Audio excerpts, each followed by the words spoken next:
we're battling all the adversity and the things that we've had to fight through, and losing our top runner and our starting right tackle and still come out and playing like we did on offense. I was really impressed. I thought Josh played well. I thought our offensive line was great. Defensively played well. The key was getting that quarterback on the ground. He's a great player, man. He's fun to watch. And the second half, we got him on the ground, and so that helped us. So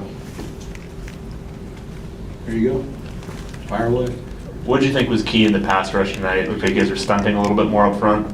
Really no more than usual. It was just more effective, I'll tell you why it looked like that, because we were standing guys up and moving around, We just did a good job of pressing the pocket, and we were close in the first half. I mean, he was feeling the pressure, but that's what's great about that kid is there was pressure, but he slides away and he makes accurate throws. I mean, he's a heck of a player.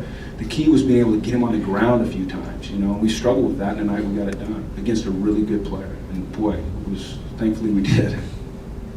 Hey, Jim, what is it that is in Rose's makeup that allows him to kind of take over and control a game like he did tonight?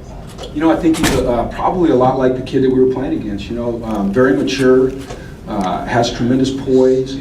I think he has a lot of confidence in himself because he prepares well and he's smart. I think he trusts the guys up in front of him and around him. He trusts his receivers, and he doesn't, like all great performers, they're able to let go of what just happened and move to the next event. And Josh has really been able to do that throughout, for 7 games, and we saw it in our spring ball. We saw it in the summer camp. He's a rare kid. Like Goff's a rare kid. They're both 2 really good quarterbacks out there tonight. How are Paul and Isako and Devin doing? They're not good. Yeah, they're not good. So, yeah, they're not good. Hey, Coach, can you talk about how big John Johnson's performance was tonight, playing press? Johnny? Played press most of the night and really didn't get exposed deep at all. They tried him, and he did a nice job. Yeah, I think I'm glad you recognize that because, he's been a guy that's had some injuries. He's had 2 shoulder surgeries since he's been here. He's battled. He came in kind of as a highly acclaimed recruit, and, just because of injuries, it hasn't happened for him. And we put him out there on an island a lot, against some really good, they've got good receivers now. You talk about Bryce Treggs and Lawler and those guys are ballers. And Johnny did a nice job. He stayed on top of the receivers and he challenged and he found the ball when he needed to. He played well. I was excited about that for him. It's fun to see him have that success. He needs that. Jim, the 60-yard field goal before the end of the first half, they had just scored, and you guys seemed really excited. How much of a swing was that? And also just the defensive backfield as a whole, not really allowing them much separation. Well, first the field goal, I was going to put the offense back out there and throw a Hail Mary, and Jerry said, no, he's got it. He's got it. Just kick it again. And I asked him at halftime, I said, how'd you know? He said, well, I heard the boom of the ball on the 50-yard, 55-yarder. And I said, I just knew he'd strike it. And Emy's hit 64-yarders in practice. And so that was a big adrenaline rush, boost to our momentum. It gave us a 16-point rather than a 13 points. So it made it a 3-score rather than a 2-score game at halftime.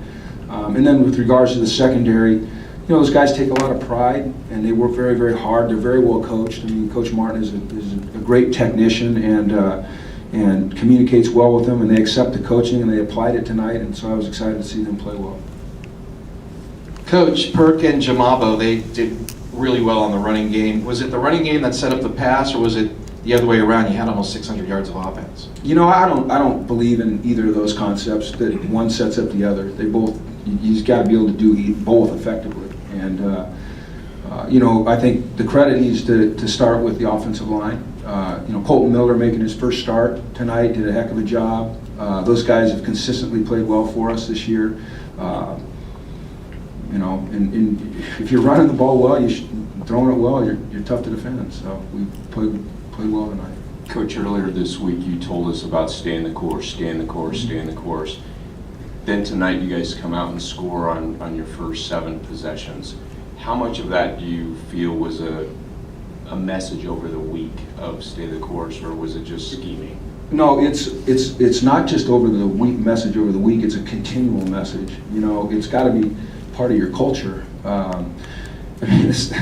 you know, I don't think people really understand how hard it is to win a game and win multiple games, especially when you're facing some of the adversity that we face with regards to personnel changes. And yet our young men just continue to believe and they continue to work hard. And when you do that and you have faith and you have trust and you work hard and you believe in what you're doing, then good things are going to happen. You know, I really believe that. So I think it's just a message that has to permeate your program at all times, and we've been able to do that. I mean, yeah, we all know that we've struggled in October, you know, so I got here and lost a couple games and trying to figure out why, but we found a way to pull out of it, and I believe we will again. Jim, where is Josh most improved since the beginning of the season? Oh, goodness. Well, he doesn't throw those balls back across his body into coverage. So, you know, I mean, and I don't mean that facetiously, I mean that's serious. He's learned to make better decisions in the open field. Although when he kept the ball and took that hit, I don't think that was a really good decision. But I think probably his understanding of the offense, his understanding of his receivers and what they do well, and how he can utilize them, and then just his confidence. You know, he's a confident kid as it is, but just as you have success, you gain some confidence. Coach, big picture, what can this resilient performance do, especially following last week's performance, do in the big picture as you approach your goals?